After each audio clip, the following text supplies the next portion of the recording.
Soal uji pengetahuan. Bidang sertifikasi PAI. Profesor Budiman adalah seorang dosen di perguruan tinggi negeri dengan pangkat golongan DVC. Penghasilan tiap bulannya dengan rincian sebagai berikut. A. Gaji pokok, 15 juta rupiah. B. Tunjangan profesi, 12.500.000 rupiah. C. Honor lainnya, 7.500.000 rupiah. Pengeluaran tiap bulan sebagai berikut. A. Keperluan keluarga, 10 juta rupiah. B. Kebutuhan lain-lain, 5 juta rupiah. Sisa pengeluaran 10 juta rupiah. Jika sisa di atas dikalikan setahun, maka berjumlah 120 juta rupiah. Jumlah tersebut telah memenuhi nisab emas, yakni 85 gram emas yang pada tahun 2021. Seharga Rp79.738.415. Jika perhitungan zakat profesi penghasilan Profesor Budiman 2,5% X 120 juta rupiah, maka besaran zakat profesi yang harus dibayarkan dalam tiap bulannya adalah B. Rp250.000. Agama Islam telah menetapkan kewajiban zakat kepada pemeluknya, yaitu ditujukan untuk membangun dan mengembangkan tingkat ekonomi dan produktivitas mustahik, terutama bagi mereka yang hidup dalam kemiskinan. Salah satu bentuk zakat yang dapat mengembangkan tingkat ekonomi dan produktivitas mustahik adalah zakat dalam bentuk modal usaha, sehingga mereka memperoleh keuntungan dan dapat memenuhi kebutuhannya sendiri. Bentuk zakat di atas termasuk dalam zakat E. Produktif. Berdasarkan Quran Surat Yasin 36, manusia diciptakan Allah Subhanahu wa Ta'ala secara berpasangan laki-laki dan perempuan.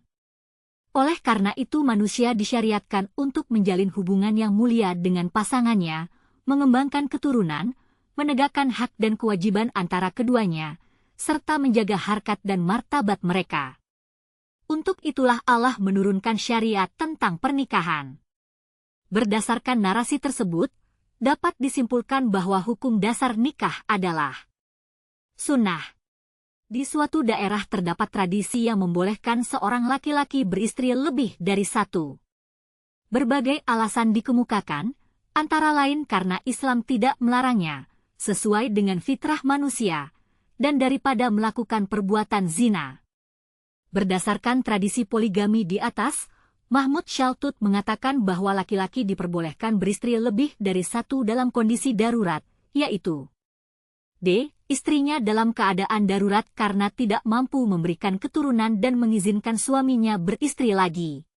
Di Indonesia terdapat dua jenis bank yaitu bank konvensional dan bank syariah. Bank konvensional adalah lembaga keuangan yang fungsi utamanya adalah menghimpun dana untuk disalurkan kepada perorangan atau lembaga untuk usaha produktif dengan sistem bunga. Sedangkan yang dimaksud Bank Islam adalah suatu lembaga keuangan yang bertujuan menghimpun dana untuk disalurkan kepada perorangan atau lembaga yang membutuhkan dengan tanpa bunga. Asas dari perbankan syariah dalam melakukan kegiatan usahanya adalah prinsip syariah, demokrasi ekonomi, dan prinsip kehati-hatian. Berdasarkan narasi tersebut, perbedaan pokok antara bank konvensional dan bank Islam adalah D. Bank konvensional menerapkan sistem bunga dalam menjalankan usahanya, sedangkan bank Islam menerapkan sistem bagi hasil. Terdapat beberapa pendapat tentang hukum bunga bank. Pertama, kelompok Muharrimun mengharamkan bunga bank secara mutlak. Kedua, kelompok yang mengharamkan bunga bank jika bersifat konsumtif. Ketiga, kelompok Muhalilun menghalalkan bunga bank. Keempat, kelompok yang menghukumi syubhat. Jika ada seseorang menyimpan uang di bank demi keamanan atau meminjam uang untuk keperluan modal usaha bukan untuk keperluan konsumtif, hukumnya adalah C. Mubah. Fee artinya pungutan dana yang dibebankan kepada nasabah bank untuk kepentingan administrasi, seperti keperluan kertas, biaya operasional, dan lain-lain. Hal ini umum dilakukan dalam berbagai transaksi termasuk pada bank. Bagi kelompok yang muharrimun, hukum memberikan fee pada transaksi perbankan adalah haram, karena fee sama saja dengan bunga bank. Terdapat beberapa sistem pemerintahan yang pernah dan sedang dijalankan di negara-negara berpenduduk mayoritas Muslim, seperti sistem khilafah yang telah berakhir sejak selesainya kekhilafahan Turki Utsmani. Beberapa negara seperti Indonesia, Mesir, Irak menerapkan sistem demokrasi, sementara itu Arab Saudi dan Maroko menerapkan sistem kerajaan. Salah satu perbedaan sistem demokrasi dengan sistem kerajaan adalah B. Sistem demokrasi pemimpin dipilih oleh rakyat, sedangkan kerajaan dipilih berdasarkan keturunan. Pada masa pemerintahannya, Abu Bakar Ash-Shiddiq memiliki keberhasilan dalam kepemimpinannya. Keberhasilan tersebut tidak terlepas dari sifat kepribadian Abu Bakar Ash-Shiddiq yang meliputi lemah lembut, tegas, berani, dermawan, dan jujur. Sebagai bukti keadilan Abu Bakar Ash-Shiddiq adalah kebijakan meningkatkan kesejahteraan umum dan perekonomian. Abu Bakar Ash-Shiddiq membentuk lembaga, Baitul Mal, semacam kas negara atau lembaga keuangan. Keberhasilan kepemimpinan Abu Bakar tidak terlepas dari strategi dakwah yang digunakannya. Salah satu metode yaitu Abu Bakar Ash-Shiddiq ingin merealisasikan politik dan kebijakan negara yang telah digariskan dan menunjuk sejumlah sahabat sebagai para pembantu dalam melaksanakan hal tersebut. Berdasarkan kebijakan yang dilakukan dengan menunjuk sejumlah sahabat untuk membantu disebut metode dakwah apa? D. Metode dakwah Bayaliyat. Pada masa pemerintahan Umar bin Khattab, usaha pengembangan wilayah Islam terus dilanjutkan. Kemenangan dalam Perang Yarmuk pada masa Abu Bakar Ash-Shiddiq membuka jalan bagi Umar bin Khattab untuk menggiatkan lagi usahanya. Di zaman Umar bin Khattab, gelombang ekspansi, perluasan daerah kekuasaan, 23 pertama terjadi di ibu kota Syria, Damaskus yang jatuh tahun 635 M. Setahun kemudian, setelah tentara Bizantium kalah di pertempuran Yarmuk, seluruh daerah Syria jatuh ke bawah kekuasaan Islam. Berdasarkan uraian di atas, penyebaran Islam yang dipimpin oleh Amr bin Ash dilakukan di daerah A. Mesir. Khalifah Utsman bin Affan melakukan perluasan wilayah hingga Azerbaijan, Are, Alexandria, Tunisia, Ciprus, Armenia, Tripoli, dan juga membentuk angkatan laut yang kuat. Dalam melaksanakan tugas kekhalifahan termasuk perluasan wilayah, Utsman bin Affan diberi pertimbangan oleh sebuah lembaga yang dibentuknya yaitu Majelis Syura. Tugas utama lembaga Majelis Syura adalah menyampaikan pendapat dan pertimbangan kepada khalifah. Pada masa Umayyah dibentuk sebuah lembaga pengadilan tertinggi yang bertugas menerima banding dari pengadilan yang ada di bawahnya dan mengadili para hakim dan pejabat yang bersalah. Pengadilan ini melakukan sidang dipimpin oleh khalifah atau orang yang ditunjuk olehnya. Pada masa Umayyah pengadilan tertinggi ini disebut B. Al-Nizam Al-Qadhai. Daulah Umayyah membagi daerah Mamlakah Islamiyah menjadi 5 wilayah besar, yaitu Hijaz, Yaman dan Najd, pedalaman Jazirah Arab, Irak Arab dan Irak Ajam, Aman dan Bahrain, Karman dan Sajistan, Kabul dan Khurasan, negeri-negeri di belakang sungai, Waranahri, dan Sind serta sebagian negeri Punjab, Mesir dan Sudan, Armenia, Azerbaijan, dan Asia Kecil, Afrika Utara, Libya, Andalusia, Sisilia, Sardinia dan Balyar. Setiap wilayah besar diangkat seorang Amirul Umara, gubernur jenderal, yang di bawah kekuasaannya terdapat beberapa orang amir, gubernur, yang mengepalai satu wilayah. Organisasi yang menangani hal ini adalah Al-Imarah ala Al-Buldan, pemimpin negeri gubernur. Masa dinasti Abbasiyah dikenal sebagai periode keemasan Islam terutama dalam bidang agama, ilmu pengetahuan dan peradaban. Di antara tradisi yang berkembang pada masa itu adalah tasnif dan tadwin berbagai cabang ilmu, meliputi tafsir, hadits, filsafat, bahasa, sastra, dan sebagainya. Maksud dari kegiatan tasnif dan tadwin adalah C. Pembukuan dan pengkodifikasian. Pada masa dinasti Abbasiyah semangat masyarakat untuk belajar berkembang pesat. Demikian juga spirit pengembangan ilmu pengetahuan meluas dan difasilitasi secara maksimal oleh para khalifah. Masyarakat sangat antusias mendatangi pusat-pusat belajar seperti kutab, madrasah maupun universitas.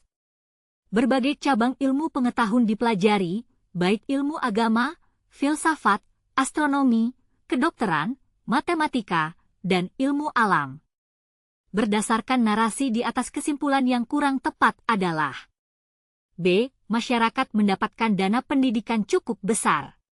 Islam masuk ke wilayah Nusantara menempuh berbagai macam jalur. Terdapat beberapa teori tentang masuk dan berkembangnya Islam di Indonesia. Para sejarawan menyebutkan 4 teori dengan argumentasinya masing-masing. Keempat teori tersebut adalah D. Teori India, Arab, Mekah, Persia, dan Cina. Perkembangan Islam di Nusantara terjadi begitu cepat dan diterima dengan damai oleh masyarakat sehingga dalam waktu yang relatif singkat Islam berkembang dengan pesat. Terdapat banyak faktor yang menyebabkan Islam dengan mudah berkembang di Indonesia. Salah satu yang tidak termasuk faktor pendukung perkembangan Islam di Indonesia adalah B. Terbukanya ruang sinkretisasi ajaran Islam dengan budaya masyarakat. Wali Songo dikenal sebagai orang-orang suci yang mula-mula menyebarkan agama Islam di tanah Jawa. Dalam melakukan dakwah, Wali Songo menggunakan berbagai strategi dan metode dengan memanfaatkan berbagai jalur, seperti pendidikan, kebudayaan, kesenian, pertanian, pernikahan, pemerintahan, dan sosial kemasyarakatan. Berdasarkan fakta tersebut dapat disimpulkan pendekatan dakwah Wali Songo adalah C. Pendekatan kultural. Islam masuk ke Afrika melalui aktivitas perdagangan. Hal ini disebabkan oleh beberapa wilayah Afrika yang memang menjadi salah satu jalur perdagangan yang penting. Setelah Islam berkembang di Afrika, banyak raja yang selanjutnya menerima kaum muslimin, bahkan sebagian di antaranya mengubah kerajaannya menjadi kerajaan Islam. Berdasarkan narasi di atas dapat disimpulkan bahwa Islam berkembang ke Afrika tidak melalui ekspansi penaklukan. Perkembangan Islam di Amerika disebabkan 2 faktor. Pertama, Imperium Persia pada masa-masa terakhir senantiasa dilanda perpecahan. Kedatangan kekuasaan Islam tidak mencampuri sedikitpun keyakinan keagamaan penduduk dan pernah memaksakan agama Islam untuk dianut. Kedua, Imperium Roma itu bertindak memaksakan aliran resmi dari agama Kristen itu kepada aliran-aliran tidak resmi. Siapakah tokoh navigator yang membawa Islam ke Amerika pada tahun 999 M? Ibnu Farruh. Masuknya Islam ke benua Eropa setidaknya mengalami 4 periode hingga jumlah penduduk muslim di benua tersebut makin bertambah. 4 periode tersebut adalah D. Periode Islam di Spanyol, dinasti Han dari Mongol, Turki Utsmani, imigran muslim. Islam pertama kali masuk ke Australia dibawa oleh para pelaut dari Makassar. Pelaut-pelaut itu yang pertama kali melakukan kontak dengan penduduk aborigin. Mereka mendarat di bagian utara Australia sekitar abad 17-an. Kala itu mereka datang dengan sangat sopan dan sebelumnya meminta izin kepada penduduk asli. Inilah salah satu hal yang menarik penduduk asli Australia untuk mempelajari keyakinan dan pola kehidupan para pelaut Makassar tersebut.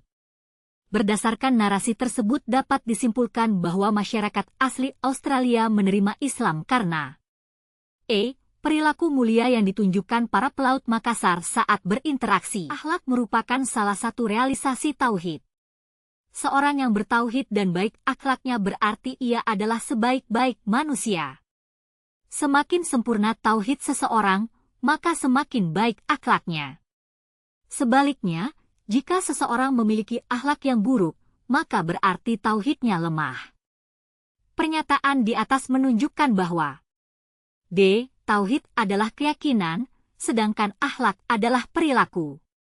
Akhlak mulia terbentuk ketika seseorang dapat melakukan penolakan terhadap sesuatu yang tidak disenangi dan mendapatkan kenikmatan yang bersifat batiniah. Kemampuan ini disebut Quwwah al-ghadab. Seseorang yang beramal syalih selalu melakukan perbuatan baik sesuai dengan tuntunan Al-Quran dan Sunnah, ditujukan semata-mata untuk menunjukkan kepatuhan dan ketundukan kepada Allah, dilakukan secara terus-menerus sekalipun dalam jumlah yang sedikit. Berdasarkan narasi tersebut, tujuan utama amal syalih adalah A. Dilakukan secara kontinu. Andi dulunya merupakan seorang guru honorer yang pada akhirnya ia berhasil mendirikan sebuah yayasan. Melalui yayasan yang tersebut, ia berhasil membiayai ratusan siswa yang kurang mampu dengan beasiswa penuh. Tidak hanya itu, melalui yayasannya juga ia telah mendirikan beberapa lembaga pendidikan. Keberhasilannya tersebut tidak serta-merta terjadi begitu saja. Andi terus menyandarkan usahanya tersebut kepada Allah Subhanahu wa Ta'ala. Andi juga selalu giat bekerja dan memperbanyak jaringan sehingga bisa mewujudkan impiannya mendirikan yayasannya. Ia terkenal dengan sosok pribadi pekerja keras. Dalam proses mewujudkan impiannya, ia sering mengalami jatuh bangun, namun karena tekad kuat akan impiannya ia tidak pernah patah semangat. Ia berusaha dan terus berusaha. Berkat ketekunan dan ketelatenannya akhirnya ia dapat mewujudkan impiannya selama ini. Tidak hanya itu, ia juga suka menolong kepada sesamanya dan sering bersedekah kepada orang yang kurang mampu. Dari kisah inspiratif di atas yang merupakan perwujudan pengamalan dari sikap tawakal dari Andi adalah C. Andi terus menyandarkan usahanya tersebut kepada Allah Subhanahu wa Ta'ala. Nabi Shallallahu Alaihi Wasallam bersabda, hadits ini memiliki makna. Setiap agama mempunyai ciri khas akhlak, dan ciri khas akhlak Islam itu rasa malu. Hair Ibnu Majah. Dalam riwayat lain, Nabi Shallallahu Alaihi Wasallam juga bersabda, hadits ini memiliki makna. Malu tidak mendatangkan sesuatu kecuali kebaikan. Syahih Har Al-Bukhari. Dari kedua hadits tersebut jika diilustrasikan, pernyataan di bawah ini yang menggambarkan manfaat perilaku al-haya, malu, dalam kaitannya dengan pembentukan akhlak pribadi adalah A. Indah adalah seorang santri di pondok pesantren Nurul Islam. Ia dikenal sebagai salah satu santri yang alim dan berprestasi di pondok tersebut. Seperti fitrah manusia pada umumnya, Indah jatuh cinta kepada Yusuf, namun karena rasa takut berbuat maksiat yang lebih besar dibanding rasa cintanya, Indah memilih untuk memendam perasaannya tersebut. Nabi Shallallahu Alaihi Wasallam bersabda, Allah Subhanahu wa Ta'ala berfirman, demi kemuliaan dan keagunganku, aku tidak menghimpun dua macam rasa takut pada diri hambaku, dan aku juga tidak menghimpun dua macam rasa aman bagi dirinya. Jika dia merasa aman dariku di dunia, maka aku membuat takut pada hari kiamat, dan jika dia merasa takut kepadaku di dunia, maka aku membuatnya merasa aman pada hari kiamat. Diriwayatkan Ibnu Hibban. Apabila hadis di atas diilustrasikan, jawaban yang menggambarkan perbuatan khauf takut adalah Syauqi, seorang mahasiswa yang taat pada nasihat orang tuanya. Salah satu nasihat yang ia selalu pegang adalah bahwa Allah Subhanahu wa Ta'ala selalu mengawasi setiap gerak-geriknya. Oleh karena itu ia selalu berhati-hati dalam bertindak dan terus berusaha memperbaiki diri. Pak Budi adalah seorang yang penyayang. Dia memiliki banyak kucing yang dipelihara di rumahnya, yang diambil dari kucing-kucing yang terlantar di jalanan. Di lingkungan masyarakat, Pak Budi juga dikenal dermawan. Dia tak segan-segan memberi bantuan jika ada tetangga yang kesusahan, baik secara materi maupun non-materi. Suatu ketika Pak Budi dan keluarganya terkonfirmasi COVID-19. Dikarenakan tidak ada gejala yang berat, maka mereka diharuskan isolasi mandiri di rumah. Sejak hari pertama masa isolasi di rumah, berbagai bantuan berdatangan baik dari tetangga maupun kenalan Pak Budi, yang berupa sembako, makanan siap saji, sayuran, buah-buahan, obat-obatan dan lainnya. Hampir 3 kali dalam sehari orang-orang berganti-ganti mengirimkan bantuan dan support kepada Pak Budi dan keluarganya. Berkaitan dengan sifat penyayang, pernyataan yang paling tepat untuk menunjukkan pesan dari cerita di atas adalah buah dari sifat penyayang adalah keuntungan yang tidak hanya bagi orang lain namun juga bagi diri sendiri. Karena perceraian orang tuanya, Zakaria hidup dalam keadaan kondisi batin yang selalu tidak baik. Ia memutuskan untuk tidak lagi bertemu dengan ayahnya. Namun, ketika hendak menikah, Zakaria berpikir sebaliknya. Zakaria menemui ayahnya untuk dapat hadir di pernikahannya. Zakaria berpikir bahwa anak-anaknya kelak harus melihat ayahnya memiliki hubungan baik dengan kakeknya. Dan ketika telah memiliki anak, Zakaria pun senang melihat hubungan yang dekat antara anak-anaknya dengan kakeknya. Kisah di atas menunjukkan manfaat dari bersikap. Memaafkan. Pak Ihsan memiliki banyak teman dari berbagai agama, mulai dari Kristen, Katolik, Hindu, dan Buddha. Suatu saat salah seorang temannya yang berbeda agama dengannya meminta diberi pekerjaan oleh Pak Ihsan. Pak Ihsan pun memberikan sebuah pekerjaan kepada temannya itu sesuai dengan kompetensinya. Sikap Pak Ihsan di atas mencerminkan pengamalan nilai-nilai yang sesuai dengan sifat Allah. Al-Rahman. Pak Sony adalah seorang kepala sekolah. Suatu hari ada salah satu guru yang membutuhkan pertolongan beliau. Dengan senang hati Pak Sony membantunya. Pada hari yang lain tiba-tiba sekolah mengalami masalah yang cukup pelik. Sebagai kepala sekolah, Pak Sony berusaha mencari jalan keluar mengatasi masalah yang sedang terjadi. Walaupun badan lelah, kurang istirahat, dan masalah yang dihadapi tidak kunjung usai, Pak Sony tidak pernah mengeluh dan berputus asa. Pak Sony menjalankan tugasnya dengan ikhlas dan sepenuh hati. Perilaku Pak Sony seperti di atas, menunjukkan perilaku nilai-nilai Asmaul Husna. Ar-Rahim. Pada suatu hari yang cerah, dilaksanakan acara pengajian Maulid Nabi Muhammad Shallallahu Alaihi Wasallam. Dengan pembicara seorang kiai yang tersohor yang akrab disapa Mbah Soleh. Di luar prediksi panitia, saat pengajian berlangsung tiba-tiba awan mulai gelap yang tak lama kemudian hujan turun dengan lebat sehingga membuat para jamaah berhamburan untuk mencari tempat berteduh. Mengetahui hal tersebut, kemudian Mbah Soleh mengajak para jamaah untuk mengaminkan doa yang dibacanya. Seketika itu juga hujan yang tadinya sangat lebat pelan-pelan reda dan berhenti tidak lama setelah Mbah Soleh selesai berdoa.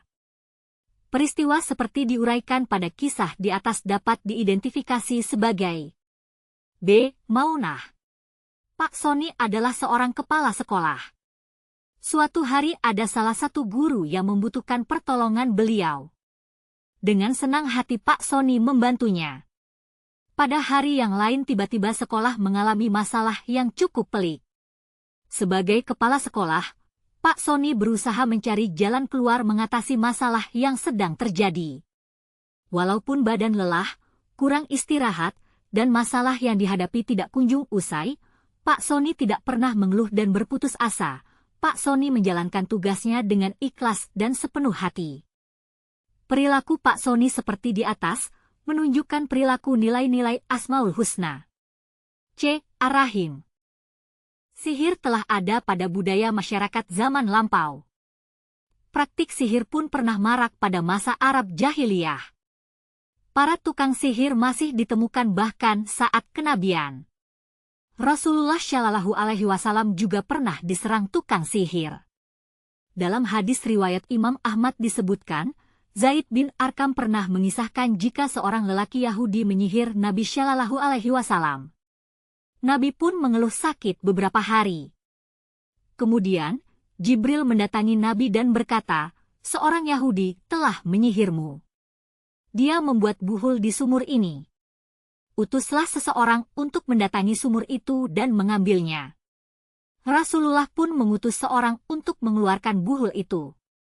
Orang itu lantas mendatangi Rasulullah Shallallahu Alaihi Wasallam. Lalu, beliau mengurainya. Rasulullah berdiri seakan-akan bangkit dari ikatan. Beliau tidak menyebutkannya kepada orang Yahudi itu, tidak pula melihatnya sampai Nabi Shallallahu Alaihi Wasallam meninggal dunia. Oleh karena itu Islam melarang umat mempraktikkan sihir. Dalam pandangan Islam orang yang mempraktikkan sihir termasuk syirik karena sihir itu dapat membahayakan orang lain, membuat orang terkena sihir dapat sakit badannya bahkan sampai meninggal dunia. Perhatikan pernyataan di bawah ini. Banyak orang berlomba-lomba meninggikan bangunan. Banyak wanita yang memakai pakaian tetapi tidak menutup aurat. Di masyarakat banyak terjadi kasus pembunuhan. Datangnya Dajjal. Sering terjadi bencana alam seperti banjir, gempa bumi, dan tanah longsor. Semakin maraknya praktik riba di masyarakat. Munculnya matahari dari arah matahari terbenam. Turunnya Nabi Isa ke bumi. Tenggelamnya bumi bagian barat, timur serta jazirah Arab. Di antara pernyataan-pernyataan di atas yang merupakan tanda-tanda kiamat sughra adalah B. 1, 2, 3, 5, dan 6. Perhatikan pernyataan berikut ini. Kemunculan Dajjal. Turunnya Nabi Isa as dan Nabi Ibrahim as. Keluarnya Yajuj dan Majuj. Terbitnya matahari dari arah timur. Munculnya Dabatul Ard. Kelompok yang paling tepat menunjukkan tanda-tanda kiamat kubro adalah A. 1, 3, dan 5. Seorang mahasiswi di sebuah perguruan tinggi di Yogyakarta akan mengikuti wisuda periode Juli 2022. Segala macam keperluan wisuda telah ia persiapkan dengan matang, mulai dari atribut wisuda, studio untuk berfoto dan acara tasyakuran. Keesokan harinya ketika ia hendak menyeberang jalan menuju gedung tempat diselenggarakannya wisuda, tiba-tiba sebuah mobil melaju dengan kencang dan menabrak mahasiswi tersebut hingga meninggal dunia. Pelajaran yang dapat kita ambil dari kisah tersebut adalah maut merupakan takdir mubramnya Allah yang tidak dapat diubah oleh manusia. Nasihat ini selalu diajarkan Pak Ahmad kepada anak-anaknya. Agar seseorang menjadi pandai, sehat, dan hidup makmur maka harus berusaha meraihnya, bukannya pasrah menunggu nasib. Tidak mungkin seseorang menjadi pandai kalau malas belajar, tidak mungkin seseorang menjadi sehat kalau tidak mengkonsumsi makanan sehat dan berolahraga, dan tidak mungkin seseorang menjadi kaya kalau malas bekerja. Namun ketiga hal tersebut belum menjadi hal mutlak karena adanya kehendak Allah yang Maha Kuasa. Jadi, meskipun Allah Subhanahu wa Ta'ala telah menentukan segalanya, manusia tetap harus berusaha mengubah nasibnya. Nasihat Pak Ahmad kepada anak-anaknya tersebut didasarkan pada keyakinan akan adanya D. Takdir muallak. Allah Subhanahu wa Ta'ala berfirman, siapa saja yang diberi petunjuk oleh Allah, maka ia adalah pihak yang mendapat petunjuk, dan siapa saja yang disesatkannya, maka kalian tidak akan mendapatkan seorang pemimpin pun yang dapat memberi petunjuk kepadanya. Quran Surat Al-Kahfi 17. Allah Subhanahu wa Ta'ala memberi manusia anugerah berupa akal, pikiran, dan kehendak.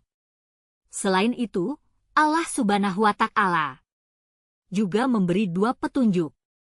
Ada yang baik, dan ada pula yang buruk. Kemanapun ia hendak pergi, maka ia boleh memilihnya dari salah satu di antara kedua petunjuk itu. Sikap hidup yang seharusnya dimiliki seseorang menyikapi ayat di atas adalah A. Pak Hari suka mendengarkan nasihat-nasihat yang baik, atau membaca buku-buku agama dan terus berdoa kepada Allah, sehingga ia hidupnya lebih terarah. Perhatikan Quran Surat Yunus 31 di bawah ini. Ulama ada yang memaknai potongan ayat di atas dengan pengertian, mengeluarkan seseorang mukmin dari kekafiran atau mengeluarkan yang pandai dari kebodohan. Pemahaman makna ayat seperti ini diperoleh melalui ungkapan di atas merupakan pengertian dari C. Takwil. Di antara kutipan ayat-ayat di bawah ini, yang termasuk ayat muhkam adalah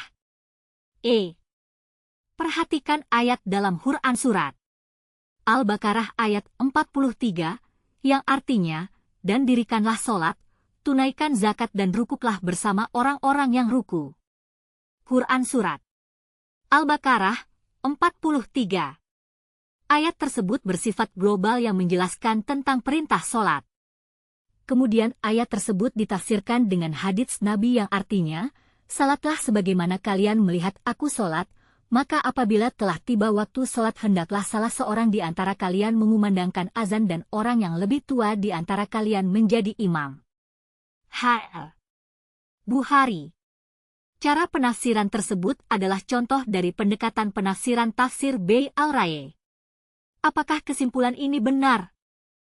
Pernyataan berikut ini yang menunjukkan alasan yang paling tepat adalah B. Salah, karena contoh di atas merupakan pendekatan tafsir B. Al-Masur.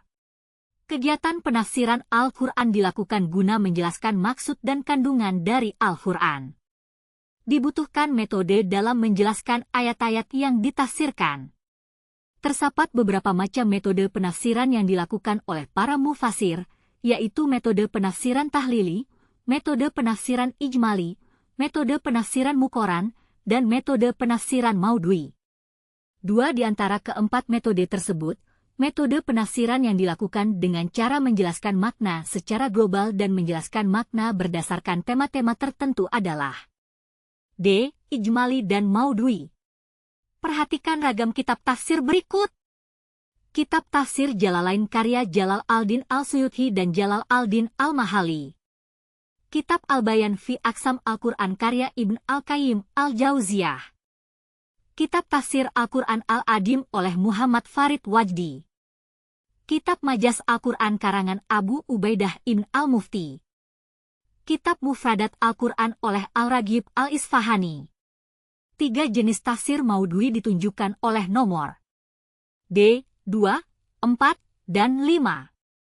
Perhatikan contoh interaksi Muslim dengan non-Muslim. Muslim menerima berbagai pandangan dan pendirian Yosef yang beraneka ragam meskipun tidak sependapat. Yosef menghargai pendirian, pendapat, kepercayaan, kebiasaan, kelakuan Muslim yang lain atau yang bertentangan dengan pendiriannya sendiri. Yosef tidak menghargai pendirian, pendapat, kepercayaan, kebiasaan, kelakuan Muslim yang lain atau yang bertentangan dengan pendiriannya sendiri. Muslim tidak menghargai pendirian, pendapat, kepercayaan, kebiasaan, kelakuan Yosef yang lain atau yang bertentangan dengan pendiriannya sendiri. Tindakan yang tidak tepat dalam toleransi ditunjukkan oleh contoh perilaku nomor E, 3, dan 4. Suatu hadis sahih bila terpenuhi 5 syarat yakni persambungan sanad, para periwayat bersifat adil, para periwayat bersifat dabit, tidak ada kejanggalan, syadz, dan tidak terjadi ilat. Apabila sebuah hadis tidak memenuhi salah satu saja dari 5 persyaratan hadis syahih tersebut, maka hadis tersebut dinilai dhaif, lemah, misalnya perawi pada rangkaian sanad dinilai tidak sikah. Sikah bermakna B. Terpercaya adil dan dabit. Salah satu hadis yang cukup populer tentang kewajiban mencari ilmu adalah hadis yang diriwayatkan oleh Ibnu Majah yang artinya, Hisham ibn Ammar telah bercerita kepadaku, diceritakan dari Hafash ibn Sulaiman dari Katsir bin Shinzir dari Muhammad bin Sirin dari Anas bin Malik berkata bahwa Rasulullah Shallallahu Alaihi Wasallam bersabda, mencari ilmu itu wajib atas setiap orang Muslim. Ibnu Majah. Hadits ini banyak diriwayatkan oleh para sahabat Nabi dalam sanad lainnya. Namun Anas bin Malik menganggap bahwa hadits ini dhaif dikarenakan salah satu perawinya yaitu Hafash bin Sulaiman dinilai tidak sikah oleh Yahya bin Ma'in dan dikatakan matruk oleh Ahmad bin Hanbal dan Al-Bukhari. Namun hadits ini dikuatkan dengan adanya jalur lainnya. Dan hadits ini seringkali menjadi rujukan dalam berbagai kajian dengan bahasan terkait. Jika dicermati, pernyataan yang paling tepat untuk menunjukkan alasan pengambilan dasar hukum melalui hadis tersebut adalah A. Meskipun hadis ini dhaif, akan tetapi kandungan matanya sejalan dengan ajaran Al-Quran yang memerintahkan kaum muslimin menggali pengetahuan.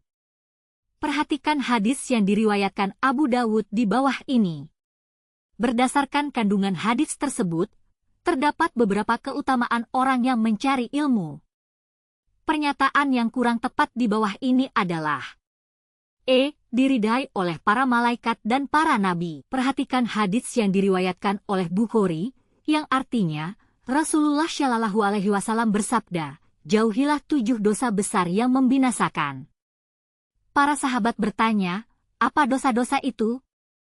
Rasulullah menjawab, syirik, sihir, membunuh jiwa yang diharamkan Allah kecuali dengan alasan yang benar, memakan riba, memakan harta anak yatim, lari dari medan perang, dan menuduh zina terhadap orang-orang perempuan yang menjaga kehormatannya. H.L. Bukhari, 2560. Hadis tersebut menguatkan ayat Al-Quran yaitu Quran Surat Al-An'am ayat 152. Kemudian dalam hadits lain, Rasulullah juga bersabda, dari Sahal bin Sa'id, Rasulullah Shallallahu Alaihi Wasallam bersabda, saya dan orang yang menanggung hidup anak yatim akan berada di surga seperti ini. Rasulullah bersabda demikian dengan sambil merekatkan jari telunjuk dan jari tengahnya. Bukhari dan Tirmidzi. Berdasarkan nas tersebut, pernyataan yang paling tepat untuk menjelaskan kedudukan hukum menanggung hidup anak yatim adalah B. Dianjurkan, karena orang yang mau menanggung hidup anak yatim dijanjikan akan masuk surga berdampingan dengan Rasul. Secara umum fungsi hadis adalah sebagai penjelas, bayan, terhadap makna Al-Quran yang umum, global dan mutlak. Beberapa fungsi hadis terhadap Al-Quran antara lain, bayan takrir ta'kid, bayan tafsir, bayan tashri, dan bayan nasah. Yang dimaksud dengan bayan ta'kid adalah D. Hadits menguatkan apa yang sudah dijelaskan Al-Quran. Terima kasih, semoga bermanfaat.